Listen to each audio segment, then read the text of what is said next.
Breaking news, জাতীয় দলে হস্তক্ষেপ না করা নিয়ে মুখ খুললেন বুলবুল। বিস্তারিত দেখুন পুরো ভিডিওতে।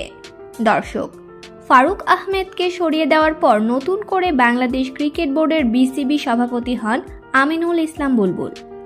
দায়িত্ব গ্রহণ করার পর থেকে দেশীয় ক্রিকেটের নানা স্তরে উন্নতির প্রক্রিয়া নিয়মিত চালিয়ে যাচ্ছেন। এর মধ্যে অন্যতম গুরুত্বপূর্ণ পদক্ষেপ ক্রিকেটকে বিকেন্দ্রীকরণের চেষ্টা। সম্প্রতি বড় দুটি দলের বিপক্ষে টানা টি-20 সিরিজ জিতেছে টাইগাররা। শ্রীলঙ্কা এবং ঘরের মাটিতে সবশেষ পাকিস্তানের বিপক্ষে টি-20 সিরিজ জয় করেছে বাংলাদেশ। দুটি সিরিজের ফলে এসেছে লিটন মুস্তাফিজদের পক্ষে 2-1 ব্যবধানে। এমন জয়ের পর নিজের কোনো কৃতিত্ব দেখছেন না বিসিবি সভাপতি বুলবুল। জানিয়েছেন কোচ ক্রিকেটারদের অবদানের কথা। একই সঙ্গে দলের কোথাও হস্তক্ষেপ না করার কথাও উল্লেখ করেছেন সাবেক এই অধিনায়ক। গতকাল গণমাধ্যমের মুখোমুখি হয়ে বুলবুল বলেন, বড় বড় পরিবর্তন আনতে গেলে কিছু ঝুঁকি থাকে।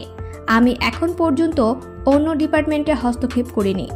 যা সাফল্য এসেছে সব খেলোয়াড় ও কোচদের কল্যাণে। তবে বেশ কিছু জায়গা আছে যেখানে কাজ করলে হয়তো আমাদের দল এবং খেলোয়াড়রা আরও ভালো করতে পারবে।